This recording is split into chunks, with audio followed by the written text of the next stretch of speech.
Guys, today I have for you Overpowered 8-tier ship build. This synergy between your systems will absolutely annihilate endgame, and I will repeat myself, 8-tier ship, that means starter ship build which can easily destroy enemies that are 20, 25 or even 35 levels above your level. Of course, with 8-tier parts, it can't get any cheaper than this, and eventually you will still destroy any goddamn enemy you will encounter. I know shipbuilding can be really frustrating and complicated at first, but I will try my best to help you all. I will tell which weapons to use, which engines, which cockpits, and so on to destroy endgame and to have finally some fun in the air. And most critical part about this setup, that actually you can get ship for free and parts for free, so you don't have to farm credits. You will get this beast for free, which will destroy endgame. It's 8-tier ship and you don't have to use any skill points.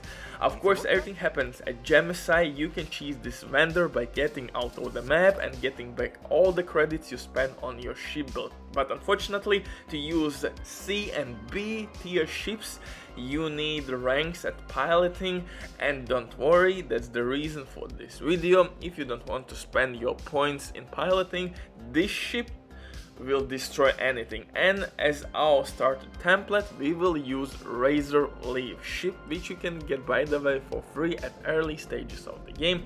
But you can use basically this way of shipbuilding for any build, for any ship. Razor Leaf is one of the best ships to use early. At endgame it's kinda terrible, it sucks cat's balls, so you need to boost it up. And as you saw, my stats are absolutely amazing.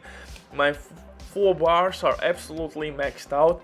Unfortunately, rest sits on your Reactor. Since we can use only 8-tier Reactor, this will be the best Reactor for early, or I shall say in this case endgame. A Reactor endgame. Endgame a Reactor, you get the point. Unfortunately, Reactor is tied with your shield. If you will apply B tier Reactor, you can use better shield generator. C Reactor will give you even better shield regenerator and shield in general. So that's the reason why we can't max out our shield stat.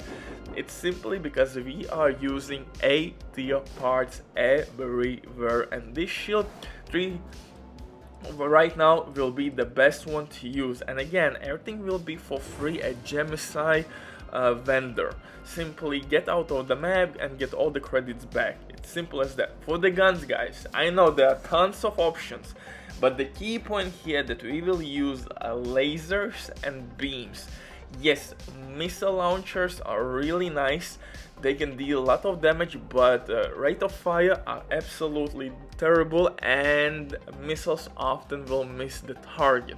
So what you want to do here is to use lasers as much as you can, and pulse lasers would be my way to go. And here are the main differences, guys. Lasers will deal a ton of damage to shield. Lasers are dealing ton damage of shield, and you have 2 types of lasers, simple laser and pulse laser. One has increased rate of fire but will deal less damage, and second, as you may guess, type of laser will deal more damage but with less rate of fire. Always choose higher rate of fire and less damage. Always pick higher rate of fire in this game. The same story will be applied with missiles and other type of weapons. So I think this is clear. Higher rate of fire, simple as that. Lasers will take out shields, missiles will deal better damage to hull. So if you want to completely take enemies out of the game, you could mix lasers with missile launchers. but I love my electric beams and lasers, and the reason is quite simple, because I am taking out the shields, I am targeting critical parts of the ship, and most of the time I am jumping to the ship, trying to steal it, loot it. I don't want to completely destroy it, yeah, that's my part of the game. That's the reason why I'm using ton of lasers, which can deal insane amount of damage to shields. Once you applied all the possible weapons to your ship, you have to correctly to put those in categories. You can use only 3 different type of weapons.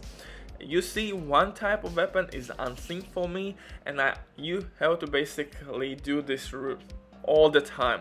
You will find error message, and it's really simple to assign 3 weapon types, but apply 3 different types. You can't apply more weapons than 3 different types. After that, we will switch engines, and there is nothing much to do. This is by far the best engine, Wild Dwarf 2010 engine.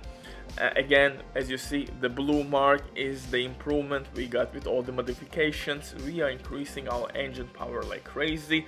Last thing but not the least one is the cockpit. Cockpit can increase amount of loot you can carry. Of course, it's quite visually appealing to change cockpit, and on my cockpit I applied my shield or shield generator, and the rest is pretty much the same. I switched guns for lasers and beams, I switched my cockpit, I changed my shield generator, I switched 2 engines on the sides, and of course a reactor, and that's all to this magic. And eventually what we got is top tier ship. Finally, this Razor Leaf, which by the way, like I said, without any upgrades is not that good. It's okay for early stages of the game, but later on you definitely need another ship. And unfortunately guys, in this game there is not such a thing as the best ship to buy. Best ship here is ship that you will create yourself. So the best ship is created only by you, man. And in terms of how much fuel you want to wear, how much cargo you want to carry with you, it truly depends on you. It will not critically affect any of playstyle. You can make one ship for cargo, one ship for battle, and one ship for jumping all over the universe. So that would be my approach. One ship for battling your ass off, one for resource farming, and one simply to jumping from one spot to another. Bye!